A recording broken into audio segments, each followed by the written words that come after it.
Llevamos anunciando desde el inicio del programa, ya tenemos aquí con nosotros a Juan Manuel de Prada. Muy buenos días. Y además, los que estén en Telegram y ya hayan tomado nota del teléfono que hemos puesto en el Telegram de Julio Ariza del Toro para poder enviar comentarios, que por cierto ya están llegando decenas y decenas de comentarios de las personas que en Telegram han visto ese teléfono para poder ponerlos. A partir de están preparándolo técnicamente ahora para poder ponerlos debajo en su monitor, para que puedan ver los comentarios de los espectadores, que por cierto me dicen que están, efectivamente se atienen a las 20 palabras y se atienen a que son educados, correctos e inteligentes. Así que muchísimas gracias y podéis seguir dándoos de alta en Telegram y tomáis nota de ese número de teléfono y además de paso tendréis oportunidad de ver varios vídeos que ya hemos colgado esta mañana doblados al español, que son enormemente interesantes. Y aquí tenemos, Víctor, aquí tenemos... Yo veo que ha venido sin libro. Entonces, Julio, el tuyo, que te den otra, yo me quedo con el tuyo. ¿Conoces a Yo ya no tengo ejemplares. El último que tenía lo traje ayer y yo tengo lo perdí. Yo Exhíbelo a la cámara. Yo tengo uno y lo voy a poner lejos de Víctor González. No, vamos a hacer magia. Porque Julio va a entrar con uno, va a salir sin ninguno. Sin nada, efectivamente. ¿Tú conoces a Víctor o no? Sí. Esto es la economía participativa. Sí, claro. Los conozco a todos, los tengo fichados a todos. ¿Los tienes fichados a todos? Los tengo fichados a todos. Víctor es lo mejor de lo mejor de Vox, ¿eh? Muchas gracias, Julio. De lo mejor de Vox. Pues en este libro, Julio, en donde, como su propio título indica, hago una enmienda a la totalidad y toco muchas cuestiones, ¿no? Algunas cuestiones que toco son, no diré contrarias, pero sí distintas a lo que defendéis en esta casa. Claro. Con matices distintos importantes. Claro que sí. Por ejemplo, el tema de Cataluña. Bueno, vamos.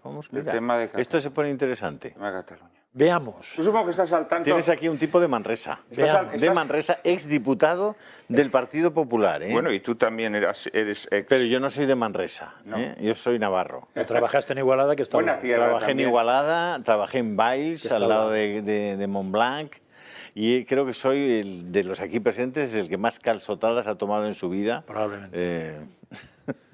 Bueno, nunca minusvalores a un dragón como yo, ¿eh?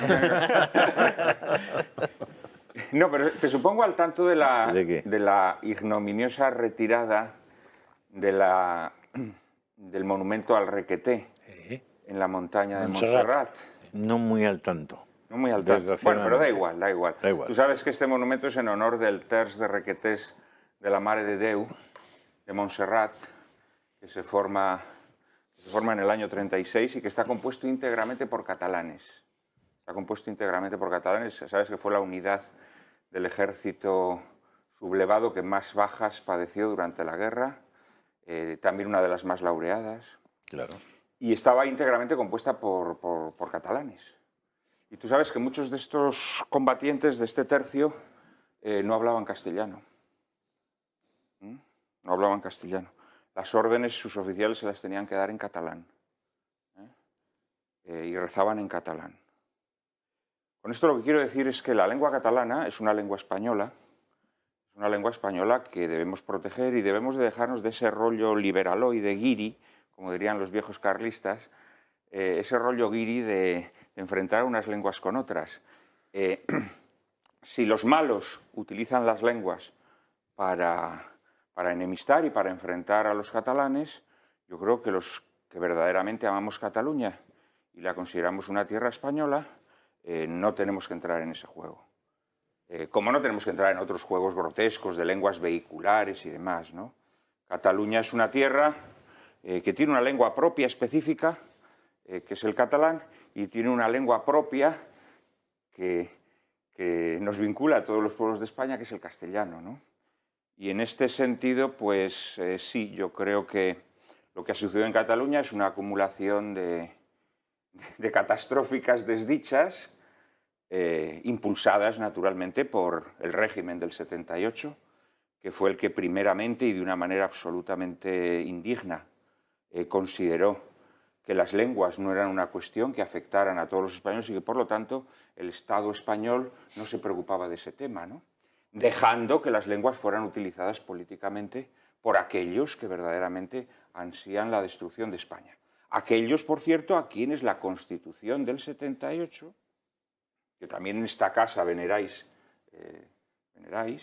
la Constitución del 78 permitió... En esta casa hay variedad, ¿eh? Hay variedad, sí, bueno, o sea, ya, cada uno piensa que hay mucha libertad aquí. Estas libertad, personas que quieren destruir la comunidad política fueron aceptadas en el consenso político por la Constitución del 78.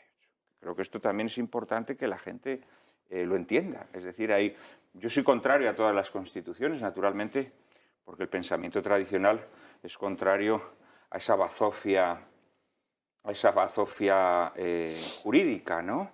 O legal, o supuestamente legal, que imponen el régimen liberal, pero hay muchas constituciones en Europa, pues pienso la de Francia o pienso la de Alemania, en donde claramente dicen que aquellos partidos políticos, asociaciones políticas que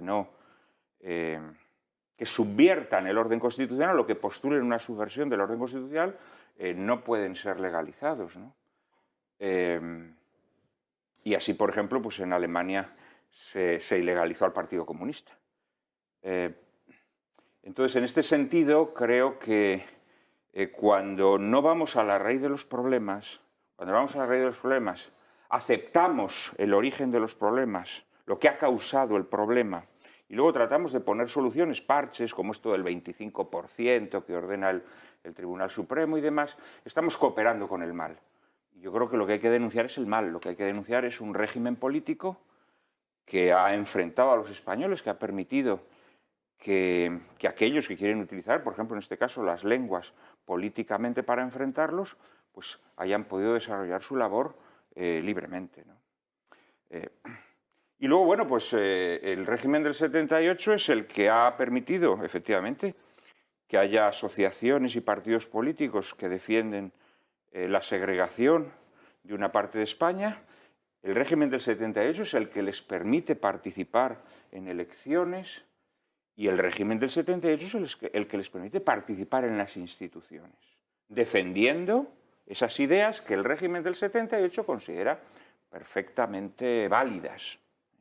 Y luego, cuando estas personas forman partidos políticos, concurren a las elecciones, conquistan las instituciones y, por lo tanto, de forma natural, quieren llevar a cabo las ideas que preconizan, en cambio, el régimen del 78 se saca un artículo arbitrario o discrecional, como el 155, que es un cajón desastre con el que puedes hacer todo, o hace enjuagues políticos, juegos malabares en el Tribunal Constitucional para justificar lo injustificable, y entonces dice que no pueden llevar a cabo sus ideas. Entonces, a lo mejor no solamente tendríamos que denunciar a estos señores que forman legalmente asociaciones políticas, que concurren legalmente en las elecciones, que conquistan legalmente las instituciones y que luego, como es natural, quieren llevar a cabo las ideas que el régimen del 78 les permite. No solo les permite, sino que les sufraga, les potencia, y a lo mejor tendríamos que empezar a hablar de la causa de los males. Y esto también es lo que propone este libro, entre otras muchas cosas. Dos matices. Sí. A ver, el primero, con lo que has dicho del catalán y castellano, yo estoy absolutamente de acuerdo y siempre he estado de acuerdo. El único problema es cuando alguien detrás de un idioma lo opone frente al otro. Sí, pero como sabes, lo potenció el Estado español. Ya por eso, sea el Estado español que lo ha hecho mal, o sea el Estado catalán, o sea una tía mía. O sea, el problema está en cuando los idiomas pasan a ser de sustitución y no de apoyo. Con lo cual, mientras sea apoyar, yo no tengo nada que... Al revés, me parece que está claro y que es una manera de deshinchar el globo del tema del catalanismo malo, el hecho de que no exista, de que sea el catalán normal y ya está, la normalidad del tema. Es que tú bien sabes que uno puede ser catalanísimo y hablar su lengua y que su lengua materna sea el catalán, y puede ser naturalmente que sea un patriota, es que no tiene y puede considerar que Cataluña es una de las tierras de España que con su propia lengua, naturalmente, colabora en el proyecto común. Por ejemplo, lo que has puesto los requetés en su momento. O sea, tienes un ejemplo. El segundo matiz que viene en la segunda parte. O sea, el problema para mí no está en que el nacionalismo se constituya en partido y quiera disolver España por la vía. No, el problema está en la vía. Es decir, si eso se hace tipo como hizo el Partido Nacionalista Vasco que seguir la vía regular de la disposición jurídica española, que es ir al Congreso, presentar, perder o ganar y hacer, yo no tengo ningún problema. Me cabrerá o no me gustará, pero el problema está en cuando se salta la ley. Introduces otro tema que es muy interesante y que yo también trato en el libro, que es el tema de la autodeterminación. Vamos a ver, cuando tú consideras, no solo consideras que la autodeterminación individual es posible, no, sino que además consideras que es la base del funcionamiento, ¿no? La base de la naturaleza humana que tú reconoces y además, por lo tanto, la base del orden social. La autodeterminación es un concepto que introduce el liberalismo, que tiene unas raíces hegelianas del hombre como motor de la historia y el hombre que cambia la realidad a través de sus facultades, a través de su soberanía, a través de lo que llamaba Hegel de manera monstruosa la libertad del querer. Culo quiero, culo veo, culo quiero. Es decir, la libertad del querer. Yo quiero ese culo y ese culo es para mí. Esta es la base de la autodeterminación. Y en base a la autodeterminación, pues sabemos lo que hemos reconocido. Hemos reconocido pues, que un señor le pegue una patada a su mujer porque ya no es apetecible, porque sus carnes se han vuelto blandas, y ha conocido a una chica mucho más jovencita en el trabajo que está mucho más buena. Hemos permitido, en base a la autodeterminación, asesinar a nuestros hijos. Oye, me he quedado embarazada, pero la verdad es que no me viene bien, entonces, pues oye, me desprendo de eso, me autodetermino y me libero de todo eso. En base a la autodeterminación, hemos reconocido la eutanasia. Yo soy dueño de mi vida, por lo tanto me desprendo de ella. En base a la autodeterminación hemos reconocido pues, el transgenerismo, etcétera, etcétera, ¿no? Claro, cuando tú conviertes la autodeterminación individual en la base de tu ordenamiento jurídico, es luego cosa de locos, es una aporía lógica que luego trates de reprimir la autodeterminación colectiva. Es decir, que haya un grupo de señores que digan, no, es que nos queremos convertir en señoras, todos. No solamente uno, sino todos. No, es que nosotros lo que queremos es desprendernos de nuestra señora, que está muy vieja. Todos.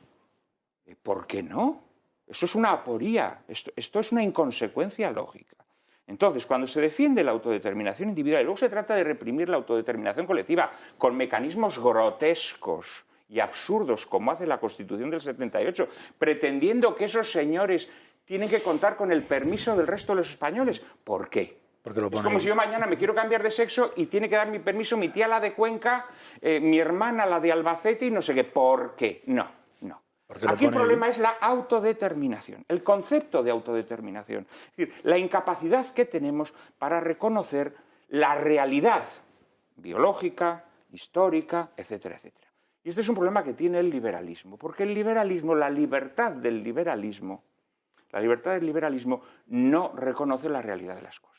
No reconoce la realidad de las cosas, porque es una libertad que se forma en la mente, que no en vano la palabra mente tiene la misma etimología que mentira, y entonces nuestra mente mentirosa niega la realidad de las cosas, bien sea la realidad biológica, bien sea la realidad histórica, bien sea la realidad política, y pretende transformarlas de nuevo, pretende hacer otra cosa distinta. Entonces, la autodeterminación es un veneno que está metido en nuestro régimen político y que además defienden todas las ideologías. Defienden todas las ideologías. No lo defienden los nacionalistas de Cataluña, no.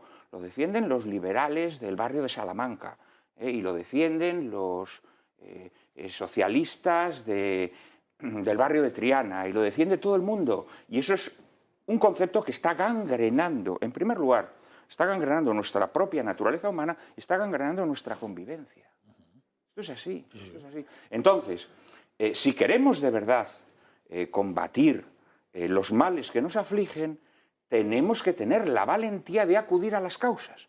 Porque si no, nos ocurre lo que decía un gran pensador tradicional español, Vázquez de Mella, al que le retiraron una plaza en Madrid hace poco, como bien sabéis, ¿no? Ponemos tronos a las causas y cadalsos a las consecuencias. Y este es el problema. Entonces tenemos que tener la valentía de reconocer que estamos en un régimen político inicuo, sostenido sobre pilares monstruosos, y que esto nos está conduciendo al barranco. Ahora te responde Francas, pero antes dejadme que salude y que se incorpora a nuestra mesa Juan Ángel Soto. Muy buenos días. Muy buenas. Que además ya estaba mirándote, Víctor, de reojo, porque veo que vienes con un libro también. Vengo con alguna novedad. Bueno, traigo una enmienda a la totalidad de Juan Manuel de Prada y alguna novedad de la editorial. ¿Ese es para ti o...? Ya, luego negociamos los términos de mi rendición, por supuesto. Para ver si me tengo que apropiar el de Julio o no. No, eso está complicado hoy. La editorial siempre tiene libros para los buenos Bueno, amigos. has llegado en un momento, ha venido con las pilas puestas, porque ya ayer se fue el muchacho calentito, y ha venido y además ha querido meternos el dedo en el ojo, especialmente a mí, en el tema del catalán y de Cataluña, ¿no? Sí. Bueno, es que es uno de los temas importantes en este libro, Julio, Cierto, dedico un apartado entero. cierto. Sí, Llevo pero viéndolos tú y un yo hemos rato y tenido sí. alguna controversia en ese... Y luego hemos pasado al tema de la autodeterminación, que también es otra cuestión que se trata en el libro. Y entonces, en el tema del catalán, para ponerte un poco de pies en pared, porque es que si no te creces y eres Que no, muy hombre, no, pero peligroso. no me voy a crecer de nada, Bueno, pero sí. vamos a ver. ¿Sabes qué es lo que defiendo yo y he defendido siempre? Que yo soy un señor que vive en Navarra y que es de Navarra, que habla español. Me siento protegido e identificado con una mayor parte de mis conciudadanos que también hablan español y además tiene una constitución que dice que tenemos el deber de conocerlo y el derecho a hablarlo. Y me voy a vivir a otra parte de España, pienso yo, que es otra parte de España, me voy allí, tengo hijos y resulta que me dicen los que gobiernan aquello que en qué idioma tengo que educar a mis hijos. Y yo digo, no. Usted no me va a poder decir a mí en qué idioma voy a educar a mis hijos. Y eso nada tiene que ver con que yo respete o no respete el catalán, que por supuesto lo respeto como respeto cualquier lengua. Vamos a ver, Julio, si tú llevas a tus hijos mañana a Francia, Sí. tus hijos van a ser educados fundamentalmente en francés. Porque lo natural es que la educación se imparta en la lengua de la tierra en la que tus hijos estudian. Entre otras razones porque tus hijos se beneficiarán de saber francés. Entonces, si tú te obstinas en que tus hijos aprendan en castellano, les vas a privar de que conozcan la lengua francesa. La lengua catalana es una lengua española. Y es la lengua de Cataluña, la lengua propia de Cataluña, específica de Cataluña. Más allá, naturalmente, de que la lengua castellana es la lengua de todos los españoles. Entonces, si tu hijo contigo viaja a Cataluña y os establecís en Cataluña, es bueno que tu hijo sepa catalán. Lo que no es bueno es que reciba una educación en donde el catalán es una imposición de tal manera que tu hijo no pueda tener profesores de castellano porque a esos profesores se les cercena el acceso. La frase a es la bueno escuela. que conozca el catalán, te la compro. Pero No, es que pero vamos, no es bueno, es que es necesario porque se tiene que desenvolver en una sociedad. Es bueno, es necesario, son Sí, dos es cosas necesario, diferentes. amigo, que tu hijo sepa No, catalán, pero porque vamos tu a ver. hijo va a tratar con catalanes, se va a desenvolver en la sociedad catalana. Catalanes que son españoles y que tienen la obligación de conocer el español y el derecho a Bueno, usarlo como Julio, mis hijos. Vamos a ver, sí. Pero Claro, también Juan tu Manuel. hijo tiene que aprender la lengua propia de la tierra en Juan la Manuel, que se ha establecido. Juan Manuel, es que no son las reglas de juego que han puesto en Cataluña. Hombre, claro, pero entonces tenéis que tener el valor de denunciar las reglas del juego del régimen del 78. Eso es lo que tenéis que tener valor. Vamos Eso a es ver. eso es lo que tenéis que tener valor. Un Estado que dimitió de sus obligaciones, y permitió que las lenguas españolas fueran utilizadas como instrumento político para embiscar y enfrentar a los españoles. Eso es lo que hizo el régimen del 78 y eso es lo que habría que recordarles. Juan Manuel, para hablar de la Constitución del 78 y ponerla en cuestión tienes que tener una alternativa. Y hoy por hoy tú sabes que políticamente, en la práctica política, tú no tienes una alternativa a la Constitución del 78. Perdona, cuanto más consciente haces a la gente de que muchos de los problemas que padecemos es por culpa de ese bodrio legal, más gente habrá dispuesta a desprenderse de esto que nos está destruyendo. Si en cambio tienes la Constitución española todo el día en la boca, como se hace no solamente en el tema catalán, sino en otros muchos temas que están destruyendo España. Estoy harto de escuchar a católicos, supuestos defensores de la vida, que enarbolan la Constitución como el marco de convivencia y no sé qué. ¿Pero qué estáis diciendo? ¿Qué estáis diciendo? Si nosotros tenemos aborto porque la Constitución del 78 utilizó una expresión absolutamente ambigua para que no se defendiera la vida del nasciturus. Y además lo dejó muy claro Gregorio Peces Barba en la tribuna parlamentaria cuando se estaba discutiendo la Constitución y se descojonó de los botarates de la derecha que querían poner todos o persona y le dijo él, miren ustedes, desengáñense desengáñense. La cuestión de la interpretación de las leyes es quién tiene el poder político. Y si el poder político lo tienen los abortistas, va a dar igual que se ponga a todos que persona. No sean ustedes imbéciles. Esto lo dijo Gregorio Peces Barba, ¿eh? Y eso lo sabían todos los diputados. Entonces, no, Julio, no. Claro que no, a la gente hay que hacerla consciente de la raíz de los males, porque si nos vamos a las consecuencias, a la gente lo único que hacemos es embarullarla, que no tenga los conceptos claros y pensar que los instrumentos que nos están destruyendo son nuestro instrumento de defensa. Esto es una locura. Esto es una locura. Juan Manuel, para Entonces, empezar a construir una nueva sociedad, no puedes dinamitar directamente los pilares sobre los que estamos. Yo no estoy abogando por la dinamitación, entre otras razones, porque ¿cómo dinamitas, la Constitución del 78 hoy por hoy? Pues no se metes los tanques. Eso es, ¿no? No la puedes dinamitar. No la puedes dinamitar. Claro. Puedes hacer consciente a las personas. Lo que puedes es decir, ni cambiar siquiera, ¿eh? Puedes hacer conscientes a las personas. Bueno, pero eso lo hacemos aquí todos los días. Porque no puedes descartar que dentro de un mes, o de un año, o de 50 años, haya suficientes personas conscientes, gracias al trabajo que tú has hecho, gracias a quienes en este momento estamos predicando en el desierto. ¿Conoces la frase del Evangelio de San Juan? La semilla tiene que morir para dar fruto. Muy probablemente nuestra generación no va a poder... disfrutar de los frutos. Disfrutar de los frutos, pero tenemos la obligación de ser semilla. Tenemos la obligación de ser semilla, ¿no? Entonces, bueno, yo sé que estas ideas a los conservadores os escandalizan, os resultan ideas peligrosas. ¿Pero tú conoces a muchos que defiendan estas ideas en España? Y que defiendan el derecho a la vida de los no nacidos, la libertad de los padres para educar a sus hijos, el matrimonio como institución natural entre hombre y mujer. Denunciando las causas del mal, solamente los tradicionales. Los conservadores, algunos con muy buena intención como tú, otros con no tan buena, como bien sabes,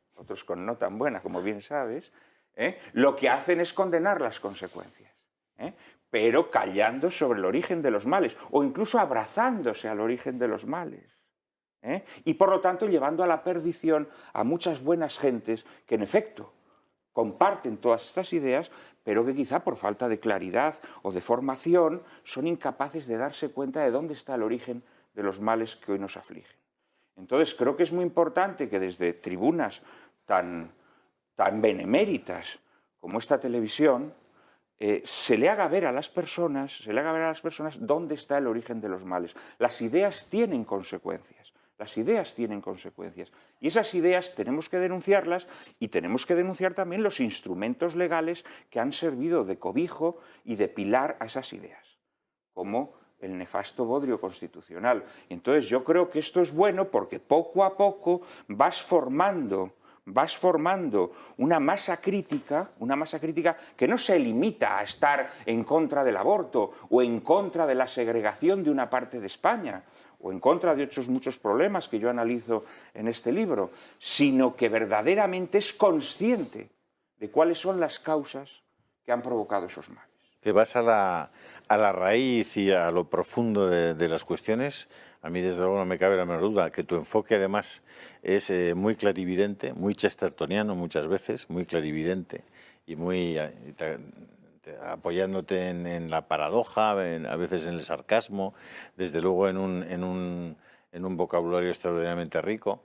El libro es muy sugestivo, pero a veces en el debate en corto te vas por los cerros de Úbeda, porque no hemos podido concretar el debate. No hemos podido concretar el debate sobre el catalán y sobre si mis hijos, sobre si yo puedo llevar. El Estado a mí me parece un organismo naturalmente maléfico, ¿no? O sea, el Estado... No, tú lo defiendes en el libro y defiendes el papel del Estado. El Estado, ¿pero qué dices? ¿Cómo que no? Y le atribuyes la necesidad de que en determinados momentos el Estado intervenga y por encima de esos grandes... No líes a la gente. ¿Cómo un tradicional va a estar a favor del Estado? No fastidies. El Estado es por encima de las grandes corporaciones, monstruoso. Para evitar los abusos de las grandes corporaciones, el dinero apátrida. Perdona, yo defiendo naturalmente que sí, la economía nacional y por lo tanto unas autoridades que protejan la economía nacional, hablas de un la Estado. Riqueza nacional. Bueno, hombre, puedo hablar de un Estado porque es lo que tenemos, naturalmente. Yo no soy un revolucionario, pero no. O sea, yo no estoy a favor del Estado como tú bien sabes, como forma de organización de la comunidad política. Perdón que os interrumpa porque ya empezamos a emitir los primeros mensajes que han llegado a nuestro Telegram. Dice, buenos días, gracias por todo lo que hacéis. Me cuesta leer desde aquí. Dice, un lujo de entrevista ayer a José Manuel de Prada. Juan Manuel de Prada. Como siempre da en la diana, no siempre. Expresa como nadie mis ideas. Mira, el primero... Un convencido para la subversión. No, seguro que ya tiene tu libro. Seguro que ya tiene tu libro. Yo no defiendo la subversión. En primer lugar, yo defiendo la restauración.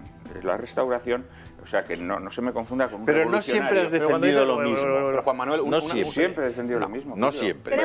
Vete deberías revisar los 125 programas que hice en esta casa de Lágrimas en la Lluvia, en donde siempre defendimos ideas que por lo general no coincidían con la línea editorial de esta casa, cosa que yo te agradezco enormemente, porque eso hubiera sido impensable en ninguna otra televisión de España. Pero no, yo más o menos he defendido siempre lo mismo. Lo que pasa es que, por supuesto, hay un criterio prudencial. Yo no estoy exhortando aquí a la gente a que mañana vaya al Palacio de la Moncloa a matar al presidente del gobierno o que vaya a... No, yo no estoy defendiendo ninguna cosa parecida. Yo lo que quiero es que la gente sea consciente de la raíz de los males, Y creo que la única manera de alumbrar la raíz de los males, pues la verdad no está en las ideologías modernas, creo que está en el pensamiento tradicional. Esto es lo que, en lo necesario, por lo que yo abogo. Nosotros defendemos en lo necesario unidad, en lo dudoso libertad y en todo caridad. Eso está muy bien, eso ciertamente es un consejo agustiniano extraordinario. José María, tienes... Bueno, Víctor González, que ha venido aquí a hablar de su libro y el pobre no está... A mí me parece que es evidente que pretender combatir la situación actual sin ir al fondo es una tontería, porque además se incurre continuamente en incoherencias, como la que has dicho tú, de que acepto la autodeterminación individual, pero no colectiva, la acepto en Barcelona, pero no en Sabadell. O sea, estamos llenos de incoherencias, eso está claro.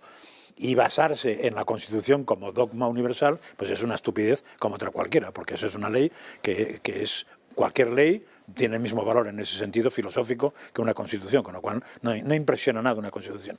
Hombre, si lo que es el marco de convivencia. Entonces, o la cambias o la usas. Esto está claro, pero claro, basarse moralmente, por decir así, o filosóficamente en la Constitución para explicar lo que es la realidad es una idiotez, porque la Constitución no es la realidad, la Constitución es un invento, con lo cual estoy absolutamente de acuerdo. Pienso que hay que ir al fondo, pero que no es fácil que el humano normal, incluso yo mismo, puede llegar al fondo de todas las cosas, no es fácil. Y entonces, mientras no se llegue al fondo, que es bueno que alguien llegue al fondo, que nos explique el fondo y que pensemos en el fondo, la herramienta que tenemos es intentar, con la legalidad vigente, parar las cosas que rompen la situación actual. O sea, sería un problema más táctico que profundo, y tú vas a lo profundo, cosa que entiendo muy bien, porque si no profundo no tenemos futuro. A nivel táctico la Constitución te valga para nada, puede ser. Porque creo que la Constitución también es una fábrica de odio, porque la Constitución se alimenta del consenso político, y el consenso político se alimenta, no sé si lo comentamos ayer esta cuestión, se alimenta de la disolución del consenso social. Sí, lo dijiste. Este es un tema profundo y muy duro, pero la realidad es que la Constitución hoy en día está siendo una gasolina del odio que poco a poco va gangrenando a España.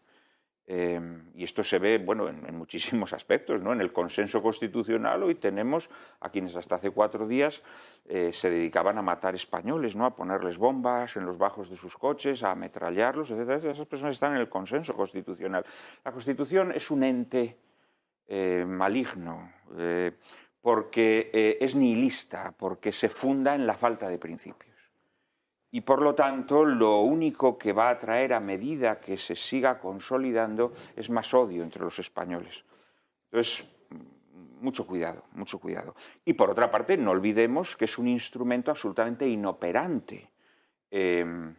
Cuando ocurrió lo que ocurrió en Cataluña, el único remedio que tenía la sacrosanta Constitución era el artículo 155, que, como sabéis, es un precepto absolutamente discrecional, en el mal sentido de la palabra, que deja a la autoridad hacer lo que le da la gana. Es decir, algo impropio esos que se llenan la boca con el Estado de Derecho. El artículo 155 es un ejemplo de que en España no hay Estado de Derecho. Entonces, propiamente dicho, entonces, bueno, yo creo que ni siquiera tácticamente sirve. En cualquier caso, lo que sí que creo que sirve es que tengamos, sobre todo quienes tenemos una obligación como personas públicas, como personas con una vocación publicista, yo como escritor, que tengo tribuna en los medios, cada vez menos tribuna, pero bueno, mientras la tienes, yo creo que tienes la obligación de tratar de alumbrar a quienes te leen o a quienes te siguen, a quienes tienen interés en tus palabras. Yo creo que esto es fundamental, es una obligación moral, ¿no? Es una obligación moral. Y es muy difícil alumbrar las cosas, pues ciertamente, ¿no? San Pablo lo decía, ¿no? Ahora vemos como a través de un espejo. Y en aquella época los espejos eran de bronce, lo único que veías era una cosa borrosa, ¿no?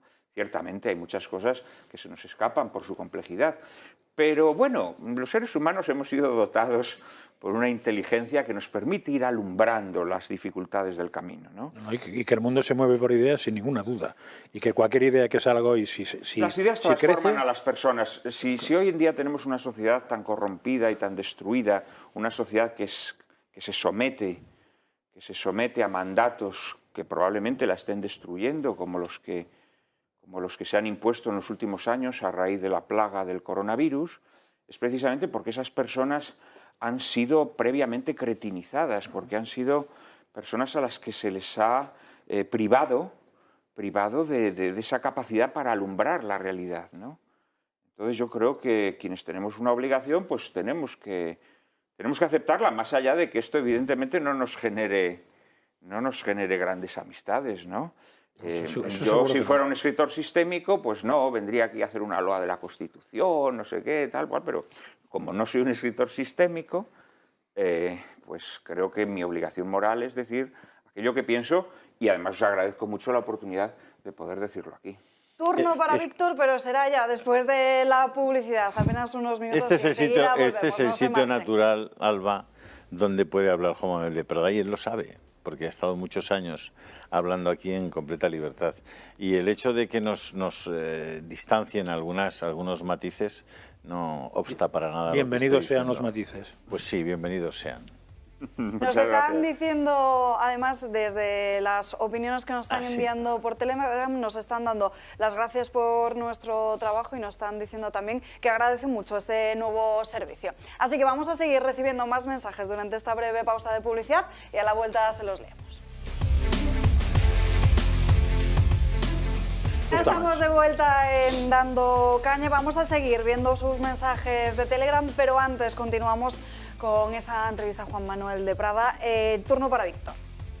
Bueno, yo estoy disfrutando enormemente de la tertulia que estamos teniendo, que dudo mucho que haya ninguna tertulia, ningún canal de televisión en España en este momento que tenga este nivel y esta calidad. Te voy a intentar ser breve. Antes decíais, las ideas transforman a las personas. Yo creo que la Constitución del 78 tiene errores gravísimos. Como entre ellos haber ido más allá de lo que había dado hazaña a los nacionalistas, ¿no? Y ese café para todos, y que nos ha traído por el egoísmo de los líderes políticos en la situación en la que estamos. Coincido totalmente contigo sobre lo que has comentado, sobre el divorcio, el aborto y tal. Pero también nos ha traído 40 años de paz. 40 años de paz. Que si sumo al régimen anterior son 90, sí, 40 años de paz. Salvo, y tú has hablado... A ver, Víctor, que eso del divorcio, el aborto y todo lo demás ha venido con todas las constituciones del mundo. O sea, que no solo la nuestra, hasta la americana. Pero sí, estoy de acuerdo que uno tiene que ser consecuente, y por eso hemos juzgado por los tiempos en los cuales nos ha tocado vivir. Has hablado antes del Partido Comunista, que fue ilegalizado en Alemania en 1956. Antes de ilegalizar el Partido Comunista fue ilegalizado el Partido Socialista del Reich en 1952. Los socialistas y los comunistas. ETA era una concepción comunista. Y esa es su ideología. Y yo quiero destacarlo, y es un aprovechamiento de los movimientos comunistas, igual que fue en su momento, si quieres, y podríamos hablar del IRA. Pero está muy bien esta reflexión, porque nos invita a anhelar algo mejor que lo que tenemos. Yo creo que el ser humano no es capaz de poner en un texto algo que nos permita gobernarnos de una manera ideal y perfecta por el principio de naturaleza caída. Ni tradicionalistas ni conservadores. Has mencionado a Vázquez de Mella, y Vázquez de Mella, que hablaba del foralismo, del regionalismo, terminó, corrígeme si me equivoco, apoyando la dictadura de Primo de Rivera y diciendo que el regionalismo terminaría siendo separatismo y que había que combatirlo. No, lo que ocurre es que evidentemente no, eso es falso, eso es falso. Vázquez de Mella nunca defendió, nunca abjuró de sus ideas, nunca abjuró de sus ideas. Dijo literalmente, regionalismo desemboca en separatismo. No. El regionalismo, lo que ocurre es que en el régimen liberal desemboca en el separatismo, pero no en la España tradicional, todo lo contrario. El regionalismo en la España tradicional en lo que desembocó fue en la unidad de España, con el reconocimiento de las instituciones, de las lenguas, de las leyes propias de cada territorio. Esa es la realidad. El regionalismo desemboca en separatismo dentro del régimen liberal. ¿Por qué? Porque el régimen liberal tiene el venenito dentro del concepto de nación liberal, del concepto de soberanía, del concepto de autodeterminación, etcétera, etcétera. Y entonces, en el régimen liberal, cuando tú te constituyes en un órgano administrativo, en realidad lo que estás es impulsando un proceso emancipatorio, porque el principio emancipatorio está en el ADN del régimen liberal. En cuanto a lo de que los comunistas son muy malos, vamos a ver, el comunismo entra en reacción dialéctica con el capitalismo, del mismo modo que el socialismo entra en relación dialéctica contra el liberalismo. Marx dice que todo su sistema filosófico presupone el liberalismo. El marxismo es una reacción frente al liberalismo. Y juntos entablan un duelo dialéctico y van formando una síntesis hegeliana, que es lo que tenemos nosotros. Entonces, todo eso de decir que los comunistas son muy malos, pero el liberalismo es muy bueno, eso es falso. Yo no he dicho en realidad es la connivencia de estas dos ideologías que entran en liza, que se enfrentan, pero que van desarrollando una síntesis, lo que nos ha llevado hasta las circunstancias presentes. Ayer yo citaba una entrevista que comento en este libro a Íñigo Errejón. Íñigo Errejón es un defensor a ultranza del liberalismo, porque el principio emancipatorio del liberalismo, él dice con buen criterio y verdad, que es lo que ha permitido luego a la gente de izquierda impulsar las políticas que están impulsando. Leonardo Castellani, el escritor al que yo reconozco en el prólogo de este libro, que es quien me cambió la vida, lo dice que al final el liberalismo lo que fomenta es que luego salgan unos licurgos socialistas que se instalan en el poder y no hay quien los quite. Y esta es la dura realidad. Las ideas liberales conducen a la supremacía de la izquierda, porque las ideas liberales son esa chispa que enciende el motor de las ideas subversivas. ¿Cuáles son esas ideas liberales, Juan Manuel? ¿A qué te refieres? Bueno, fundamentalmente a un concepto de libertad erróneo. ¿Qué es? ¿Qué es qué? El concepto de libertad erróneo del liberalismo. Voy a apuntar. La libertad como autonomía, ¿no? Vamos a ver, la libertad en sí misma es un movimiento. La libertad no es ni buena ni mala. Es un movimiento. Es un movimiento. Somos libres para movernos. No somos seres estáticos en el sentido biológico y tampoco somos seres estáticos en el sentido intelectual o espiritual. Pero la libertad es un movimiento. Si tú no determinas el para qué, si tú no determinas el hacia dónde en un movimiento, el movimiento puede ser absurdo. Puedes ponerte a dar vueltas, ¿no? Yo ahora puedo salir aquí a esta pista central que tenéis delante de la mesa y empiezo a dar vueltas. Ese movimiento a qué conduce, a nada. O por el contrario, puedo caminar, suponiendo que ahí hubiera un barranco, podría caminar hacia el barranco y caerme. La libertad es un movimiento. Si tú no determinas el hacia dónde, el para qué, la libertad no tiene sentido. Te corto. Es un movimiento voluntario, porque, y eso lo explica muy bien Santo Tomás, Sí. lo libre es lo voluntario. Sin lo voluntario no hay libertad. Y por tanto, es decir, pero la voluntad, como tú bien sabes, querido amigo, tiene que estar corregida por el discernimiento. Sí, correcto. Pero no hay movimiento libre si no hay un movimiento voluntario. Es un movimiento per se. Sí, hombre, sí. Entonces, el problema del liberalismo es que determina que todo movimiento, es decir, que todo ejercicio de la libertad es digno, dignifica al ser humano. Esta es la subversión que introduce el liberalismo, el concepto cristiano de libertad. en donde la libertad humana es un discernimiento moral para determinar lo que es bueno y lo que es malo. Y ese discernimiento, cuando está bien hecho, cuando está hecho en conciencia y en congruencia y de acuerdo con la naturaleza de las cosas, con la verdad, es lo que te dignifica. Con Veritas la verdad. liberavit vos. Efectivamente. Esa es la libertad cristiana. Ese es el concepto que subvierte el liberalismo. Eso es así. Esa es la libertad agustiniana, la libertad tomista. No, déjate de... No empieces a establecer divisiones. No. La libertad cristiana... Para San Agustín la libertad es el fin, es el fin. La libertad cristiana, y en cambio amigo, para Tomás de Aquino es la causa, es decir, es lo voluntario. Querido amigo, el liberalismo lo que introduce es este concepto de tal manera que yo, emancipándome, es decir, ejerciendo mi soberanía como individuo, es decir, reconociendo que mi voluntad es autónoma de todo mandato moral, de todo mandato, primero del mandato de mi conciencia, segundo de las leyes morales y divinas, leyes morales establecidas, leyes divinas reveladas. Yo todo eso me lo pongo por sombrero, y yo determino que aquello que me conviene, que aquello que yo deseo, es bueno. Es lo bueno. Escucha, tú dedicas mucho en el y este libro... veneno introducido en la cultura occidental nos ha conducido a la situación presente. Te ocupas mucho en el libro de lo que llamas el neolenguaje. Bueno, me ocupo algo, sí. ¿No? Y me parece que es muy interesante, si nos puedes explicar esa idea tuya de bueno, el lenguaje es una de las vías de infiltración. El cerebro carcelero del pensamiento, dices. Mira, la lengua nos transforma. Esto es indudable, ¿no? Esto es indudable. Sí. Por eso los seres humanos son distintos. Por eso un italiano es distinto a un español. Bueno, por eso y por otras cosas. Pero la lengua, naturalmente que sí, determina las estructuras sintácticas de la frase y, por lo tanto, determina nuestra forma de pensar y determina nuestro enfoque y nuestro acercamiento a la realidad de las cosas. Eso es la lengua. La lengua no es ponerle nombres a las cosas de forma absolutamente neutra. No. La lengua tiene unos mecanismos combinatorios y tiene unos engranajes que ponen en funcionamiento nuestra comprensión de la realidad de maneras distintas.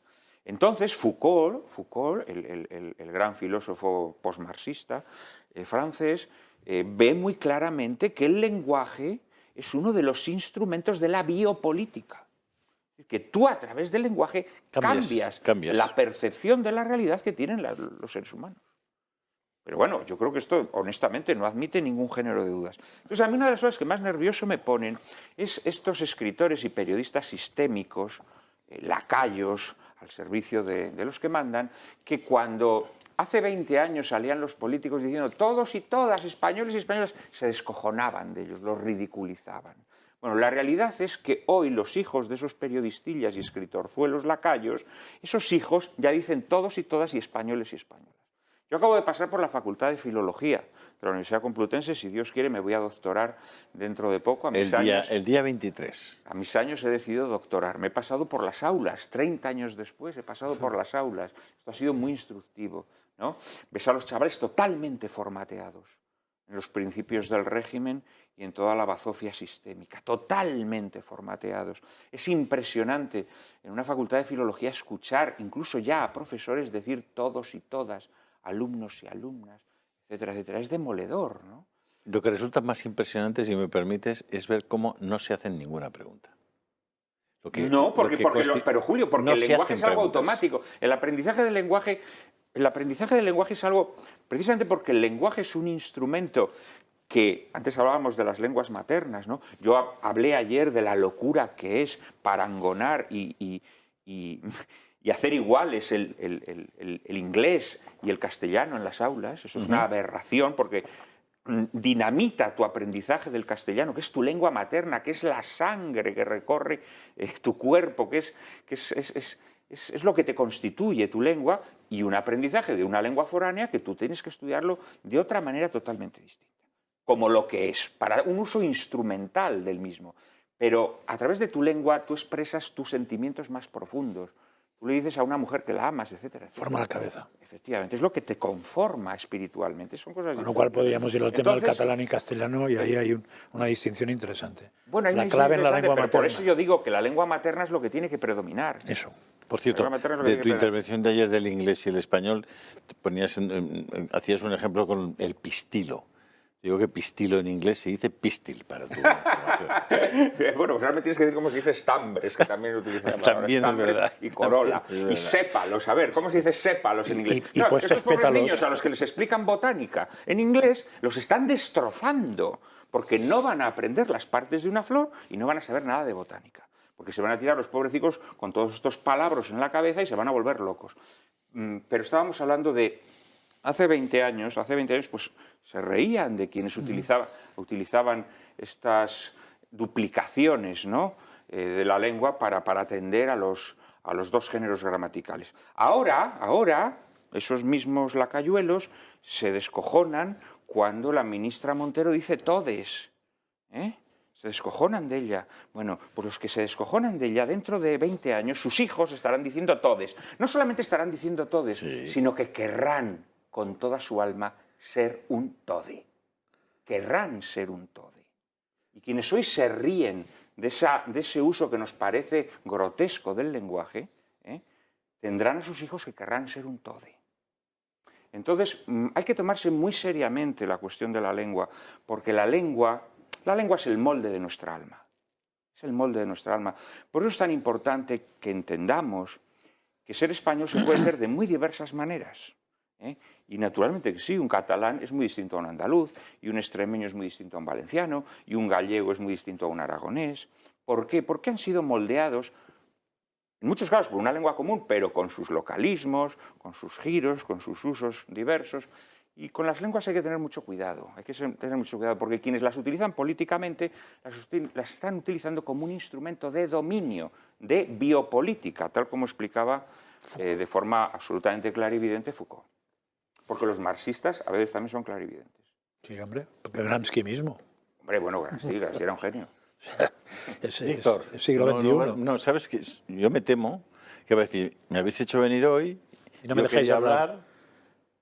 No, yo creo que la reflexión es interesantísima y creo que en esa lucha de las ideas o de las virtudes, de volver a tener una sociedad lo más virtuosa posible, que esa es la diana que tenemos que poner y reflexionar con lecturas como la que nos estáis recomendando hoy, una enmienda a la totalidad.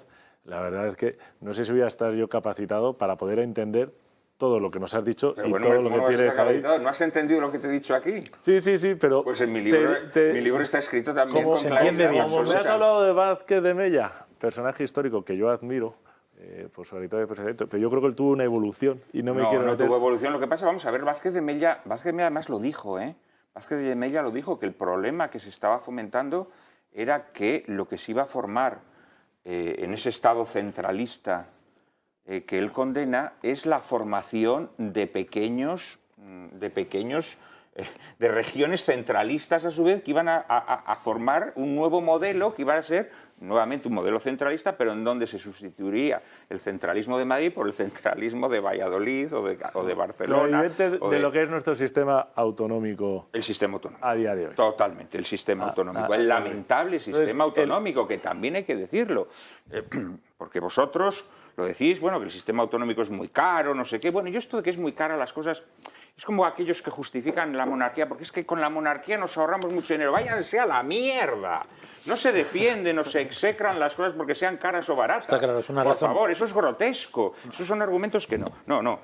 Hay que ir a la naturaleza de las cosas y ver si esas cosas son buenas o son malas, ¿no? La monarquía, aunque fuera carísima, si estuviera desempeñando la función que le corresponde y los monarcas asumieran las obligaciones que tendrían que asumir, sería una institución benéfica.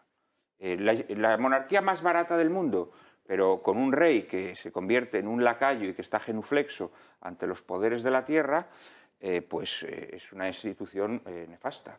Y lo mismo pasa con el tema de las autonomías. No son buenas o malas porque sean caras o baratas. Sea la nuestra, ¿te refieres? ¿A nuestra monarquía, te refieres?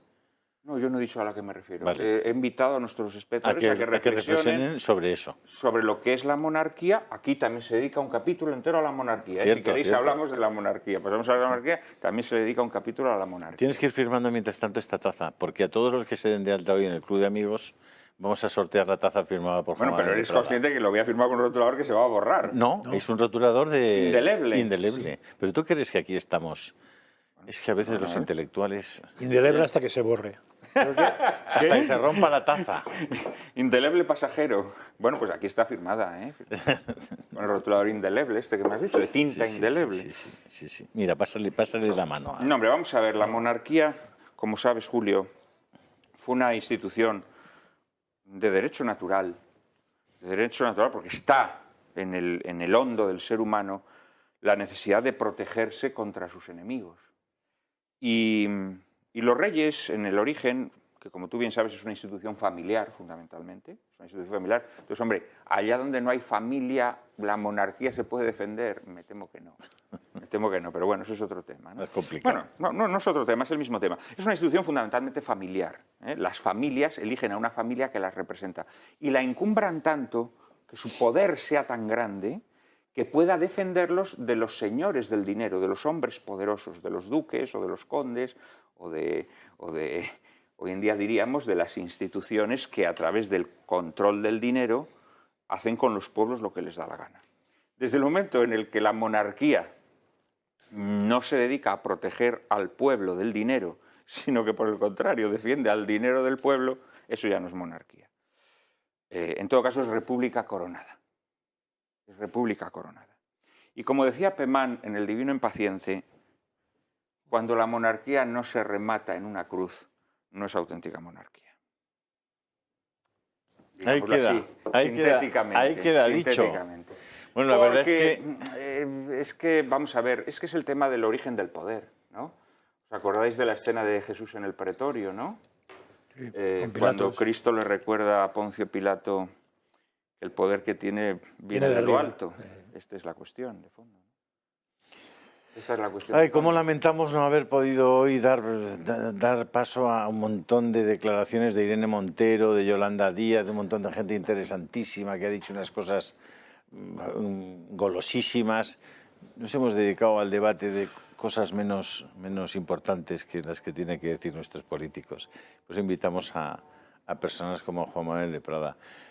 Frankie, ¿qué? No, a ver, yo de lo que ha dicho me pareció, a ver, interesante todo. Creo que la recomendación de hoy y de ayer es muy clara. Lo que hay que hacer es leer el libro con calma, porque es básico tener ideas y tenerlas bien fundadas. Y si alguno, no, supongo que no todo será para que todo el mundo esté de acuerdo, pero al menos servirá para que piensen. Claro. Esto también es muy importante y es una cosa también que es una lección en nuestras sociedades, en donde se trata de homogeneizar a la gente.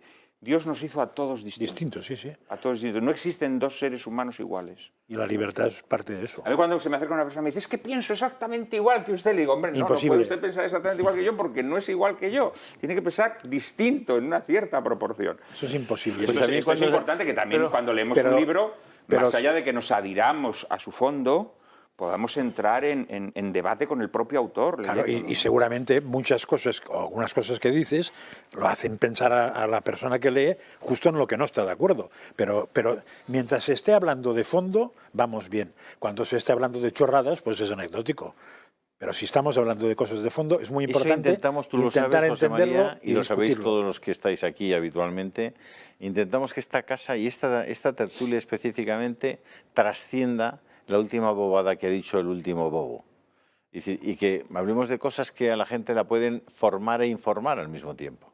Y que luego al final, cuando escuchemos la bobada que ha dicho el último bobo, podamos calificarla adecuadamente y podamos ejercer el sentido crítico, ejercer la reflexión, que es de lo que se trata cuando hacemos este tipo de debates, este tipo de conversaciones, que al final son una conversación que mantendríamos en torno de un buen almuerzo o al lado de una hoguera, ¿no? De una chimenea. Lo que sí digo es que a ver, no en la totalidad, pero sin en piezas sueltas, hay muchas cosas de las que dices que hay mucha gente que piensa, no que piense muy parecido, sino que tiene muy claro el pensamiento, ¿no? Bueno, pero yo creo que si nuestros espectadores se acercan a una enmienda en la totalidad, descubrirán que el pensamiento tradicional es muy coherente. Es decir, que la grandeza de este pensamiento, que repito, que es una cosa milenaria, no es algo que me lo haya inventado yo, ni Vázquez de Mella, no, sino que es una cosa que viene desde muy atrás, viene desde Aristóteles, se ha alimentado con la tradición tomista, etcétera, etcétera. creo que es muy coherente, creo que ofrece de verdad una visión de las grandes cuestiones políticas muy novedosa, valga la paradoja. Gracias por estar ahí y por dar brillo y cultura a la televisión en España. Bueno, pero eso te lo dicen a vosotros, a todo el programa. Y porque estás con No, y nos están diciendo también que tenemos que invitarte más veces. Oye, pero tenéis que darle la voz a mi editor, que habéis traído a mi editor, al editor de Homo Legens. No ha dicho ni yo creo pío. que tiene que hablar un poco de las novedades de la editorial. Fíjate ¿no? cómo estamos entremezclando aquí un hombre historiadamente culto, un hombre que va hacia el sabio, te diriges hacia la sabiduría, una editorial, una televisión y una red social. Sí, no, tienes todo, vamos, es que es tremendo, ¿no? Además con todos tus seguidores en Telegram. Sí. Digo que de lo que has dicho al final me ha parecido interesante, no porque sea más interesante que el resto, sino porque vuelve al principio, lo de la lengua materna me ha parecido clave. Es decir, los problemas muchas veces de lenguas en los territorios que tienen dos lenguas se resolverían respetando la lengua materna. En la función educativa que tiene, ciertamente que eso es la no de es fácil, forma... pero la mejor manera que la tienes es conseguir, por supuesto, garantizar el aprendizaje de las dos lenguas, y luego fomentar, naturalmente, que en esas escuelas pues haya profesores que su lengua materna sea el castellano y, por lo tanto, impartan sus clases en castellano. Y si su lengua materna es el catalán, que las impartan en catalán. Siempre garantizando el aprendizaje de ambas, por supuesto. Pero todo lo que se está haciendo ahora, eso es un disparate. Solo sirve para enfrentar a los catalanes y el 25% forma parte del disparate, diríamos. Forma parte del disparate. Simplemente porque cuantifica lo que no es cuantificable. Totalmente, eso es una locura más, pero es la locura propia en la que nos han ido metiendo. Es como un pedazo, Juan Ángel, que nos pide Juan Manuel que intervenga, si es que has llegado tarde. Bien, pues has llegado tarde. Día desastrosa. Y he estado de convidado de piedra disfrutando muchísimo, porque yo tengo la suerte de tener a don Juan Manuel de autor en la editorial y él tiene la desgracia, por lo menos la santa paciencia de tenerme como editor. La alegría. Y nada, este libro la verdad es que es magnífico. Yo personalmente me hubiese gustado entrar en debate sobre algunos puntos que desgraciadamente hoy no da tiempo, pero ya tendremos ocasión. Y nada, efectivamente, solo queda comprarlo y leerlo. Ahí es nada. En la web de la editorial. Una enmienda Amazon, a la totalidad, Juan Manuel de Prada. Yo Amazon procuro no mencionarlo, prefiero mencionar el Corte Inglés, porque paga los impuestos en España. Bueno, pero la librería de Amazon, su barrio, ¿no? La librería del barrio, porque por todas supuesto. las librerías del barrio, si quieren, si lo dices, lo piden. Claro. Es muy importante eso, probablemente es más importante ir a la librería del barrio.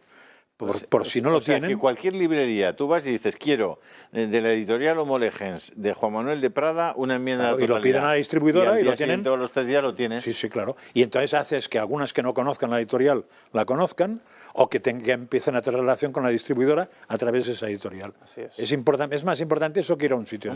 ¿Cómo se nota que trabajaste en una editorial? Claro, director editorial de una editorial, sí. Pues oye, esa información es muy valiosa, José Hombre, María. para la difusión de una editorial es muy importante, claro. Que los lectores vayan a la librería y esa librería sí se va a convertir en clienta de ese distribuidor y por lo tanto sus libros van a llegar. Oye, ¿tú viste ayer cómo un chino convierte a un negro en chino? ¿No lo has visto? No. Tienes Pero que bueno, verlo. oye, si puedes convertir a un hombre en una mujer... Le dará para otro capítulo, ¿eh?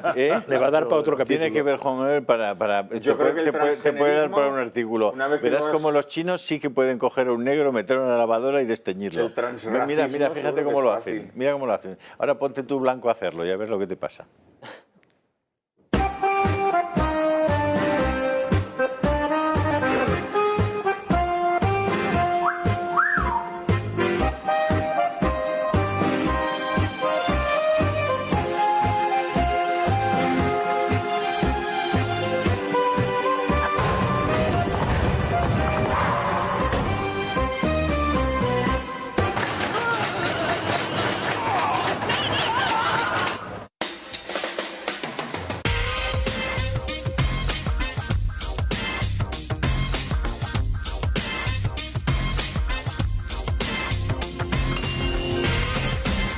改变只需一颗俏笔洗衣溶珠，俏笔全国招商热线400-800-5086。 Bueno, es evidente que a China no ha llegado la corrección política. ¿Lo ves? ¿Lo ves? El Partido Comunista Chino está salvando a los chinos de la corrección política. Oye, Juan Manuel, y último, nos queda Nos queda nada. Pero 50 deberíamos segundos. darle paso a la editorial, ¿no? Tenía que hablar que sale un nuevo libro, ¿no? 30 segundos, Sí. Juan Libro Ángel. excelente, Mujeres fuertes del siglo de interesantísimo. oro, español, por supuesto, y mañana me parece que estará aquí su autor hablando de su libro. Pues mañana hablaremos de ello. Muchísimas gracias a todos por estar hoy aquí. Les recuerdo a todos los espectadores, todas las nuevas altas de hoy en el Club de Amigos. Vamos a sortear esa taza que acaba de firmar hace apenas unos minutos Juan Manuel de Prada.